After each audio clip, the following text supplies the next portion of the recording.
Everything was very quiet. Thomas didn't know what to do. Then he heard a voice. Hello? Thomas looked around. There was no one there. He waited, hardly daring to puff. Hello? Thomas looked around again. He couldn't see anyone. The voice seems to be coming from the bushes. Very slowly, Thomas chuffed forward into the bushes. The branches crackled and crunched. Then Thomas gasped. His eyes popped wide with wonder. There, on the other side of the bushes, was a very old engine. It was broken and rusty. Thomas felt scared. He didn't dare speak. Then, the old engine smiled at him. It was a little frightened smile, but it made the old engine look kind and gentle, and it made Thomas feel less scared. Hello. Too bad your brakes failed. Doesn't that always happen when you're on a hill? The old engine smiled again. Thomas wanted to smile too, but he was scared. He didn't know whether to speak, toot for help, or race backwards as fast as he could chuff. But Thomas didn't move. He couldn't take his eyes off this extraordinary engine. Hello, my name is Thomas. My name is Hiro. Thomas wasn't sure what to say next. He'd never met an engine as old and strange as Hiro. Why are you here? Where have you been? That's a very long story. Do you like stories, Thomas? Yes, the little engines in the hills tell me stories all the time. Then, I hope you will like mine. I came here a long time ago from another island. I was one of the first steam engines to arrive on Sodor. Thomas was amazed. Where is your island? My island is a long way away. There are mountains and snow and sea. There are lots of railways. I was the strongest engine at home. I was called Master of the Railway. How did you get to Sodor? I came in a very big ship. The journey lasted many days and we sailed many seas.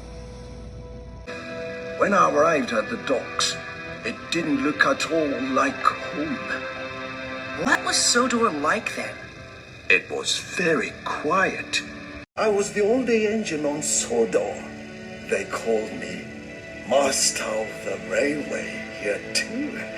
I was very happy. What happened? I started to break down. The mechanics didn't have parts for me. So I was put in a siding. I had to wait for parts for my island. I waited and waited. And now I'm sure the parts will never come. Thomas's eyes were wide with wonder. Do you miss your home? Yes, I do. I miss being master of the railway. Thomas looked at his sad new friend. He felt sorry for Hiro. I know. I'll go and get Sir Topham Hatt. Sir Topham Hatt runs our railway now. He will know how to help you. No, please don't do that. You must not tell Sir Topham Hatt. Thomas was surprised. Why? I'm an old engine that cannot be repaired.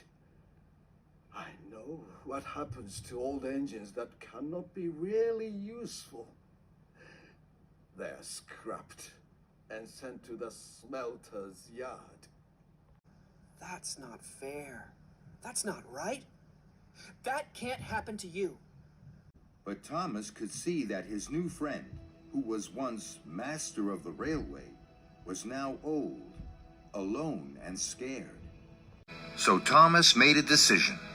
I will look after you, Hiro. I won't tell Sir Topham Hatt until you are fixed. You are safe with me.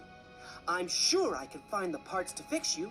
I promise I will make you a really useful engine once more. I will make you master of the railway again!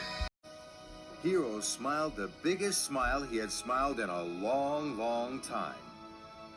Thank you, Thomas. Thank you for looking after me. Thomas puffed with pride. Later that morning, Thomas was at the Sodor Steamworks. He was having his brakes fixed. Thomas liked the steamworks. There was hustle and bustle, sparks and spatters. It was lively and friendly. And there was Victor. Thomas liked Victor. Thomas, tell me, my friend. What were you doing there in the middle of nowhere? Pulling 7 loaded flatbeds. Are you crazy? Next time Spencer tells you to do something silly, do me a favor, will you? Say no. Okay, Victor. Thomas had almost forgotten about the contest with Spencer. His boiler was bubbling with excitement over Hero.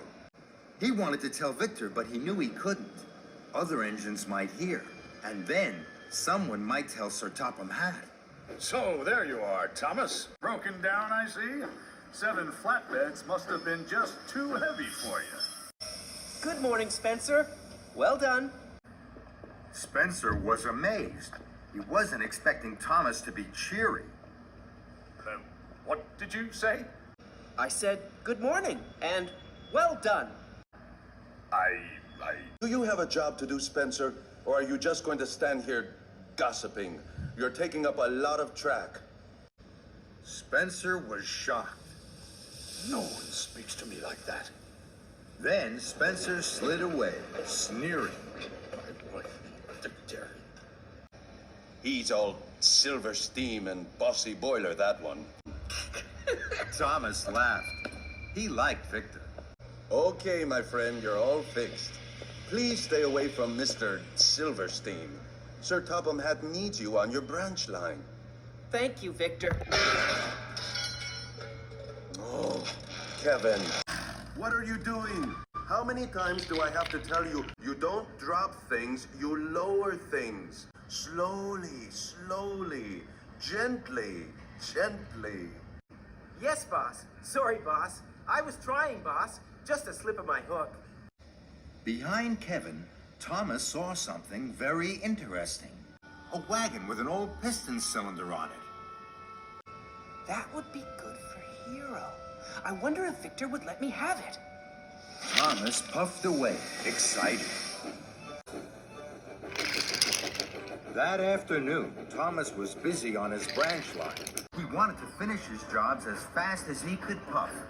Tell me all about the contest, Thomas. I'm sorry, Percy. I can't stop. I've so much to do. I'll tell you all about it later. Percy was disappointed. Bye then, Thomas.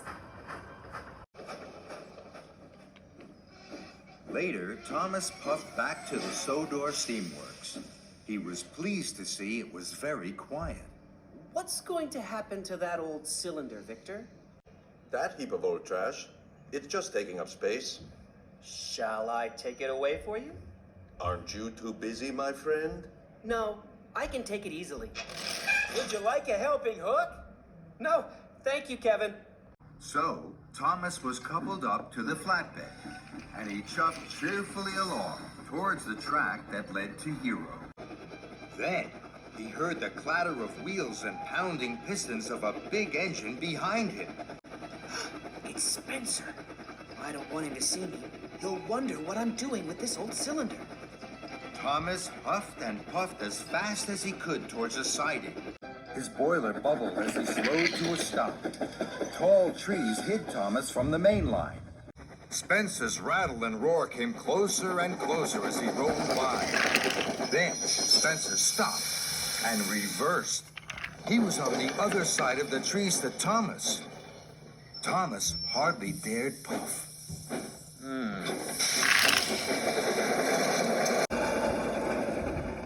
Bust my buffers. That was close. Hero was very happy to see Thomas. Thomas's engineer and his assistant unloaded the old cylinder. Tomorrow, Hero, I'll come back and we can start work.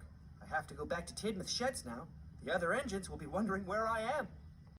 Thank you, Thomas. Thomas smiled and steamed quickly away and puffed back toward Tidmouth. He chuffed around a bend. Then he gasped. Cinders and ashes. The Duke and Duchess of Boxford's summer house. It's very close to Hero's hiding place. Spencer will be here every day. If Spencer finds out about Hero, he's sure to tell Sir Topham Hatt. And then Hero is sure to be scrapped. I must be very, very careful.